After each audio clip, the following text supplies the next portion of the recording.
Me llamo Elena Arroyo y la pieza por la que he sido seleccionada en el Festival Proyector 22 se llama Del origen. Es una adaptación de una película de Jean-Luc Godard. Esta adaptación es una adaptación performativa de una pieza cinematográfica. Entonces, el primer planteamiento fue primero pensar cuáles eran las cosas que no se veían en cine, porque justamente son las cosas que podrían verse en escena. Y aquello que en la pantalla no se ve es el ángel de la historia, la alegoría del ángel de la historia de Walter Benjamin. Entonces pensé en poner un cuerpo que fuera ese ángel de la historia que está luchando, avanzando hacia atrás, intentando avanzar hacia atrás. Atrás está el futuro, pero no es posible avanzar porque a sus pies está toda la montaña de muertos, ¿no? De muertos provocados por la barbarie. Entonces, en escena, justamente atrás, hay una sábana que es la sábana pantalla, la sábana sudario, la sábana piel, si queréis, sobre la que se proyecta la película de Jean-Luc Godard. Pero las imágenes no quedan definidas, ¿no? Es una proyección abortada, digamos, hacia una sábana que está ahí en el suelo. Entonces mi cuerpo actúa en una danza performativa del estilo Buto japonés y es un cuerpo que está en medio de fuerzas que le impiden avanzar al mismo tiempo que avanza, ¿no? Un poco desde ese lugar. Y lo que se ve o lo que el cuerpo acaba por hacer ver, ¿no? Son esas imágenes de barbarie que no son, o sea, que hemos visto antes en la película. Hasta aquí la pieza seleccionada. Pero cada pieza es un acto de amor, entonces cada lugar requiere además una atención específica, ¿no? Amar y atender vienen de la mano.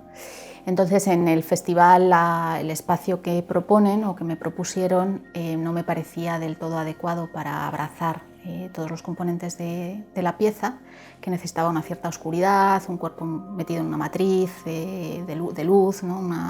Unas dinámicas de sonido que no iban a ser posible adaptar. Y entonces como artista pues uno siempre quiere hacer las cosas que sienta que están bien abrazadas en el lugar donde las va a hacer y en el modo en el que las va a hacer, ¿no? Para que no queden a medias. Entonces me siento impelida un poco a adaptar esta pieza, entonces surge la adaptación de la adaptación, que es un texto que va a ser leído entre el público como algo que surge de un cuerpo, que es el cuerpo, ya no el cuerpo que está en escena, sino el cuerpo que está presente en esa escena, pero que está justamente ocluso, sin ser visto, oculto, ausente habitualmente. Y desde ese lugar se dice un texto, se dice, y está bien que sea una voz, que es una voz encarnada, un voz-verbo, que propone imaginar lo que estaría sucediendo, ¿no? Primero imaginar la película y después imaginar el cuerpo en escena que fue y que está siendo, aunque esté siendo en la imaginación. Entonces por ahí hay una cadena, ¿no? de relaciones con esta historia de este ángel que no puede avanzar, que de algún modo la historia presente es consecuencia de actos pasados y esta última pieza al mismo tiempo no puede avanzar o no puede hacerse, pero se hace haciendo, ¿no? Se hace en esa negación. Es un acto en negativo que llamo. Y como decía, creo que toda pieza artística es un acto de amor, es un acto de creación, un acto de amor. Y entonces aquí se propone volver a ese origen, a esa palabra que es la que está presente tanto en la película como en la escena, en la pieza para la escena. Sería el origen del origen, que es un acto colectivo, ¿no? De sentirnos un nos, un todo, un uno, que forma parte, que no somos parte del público, o sea, no estamos partidos, sino que somos un cuerpo unido.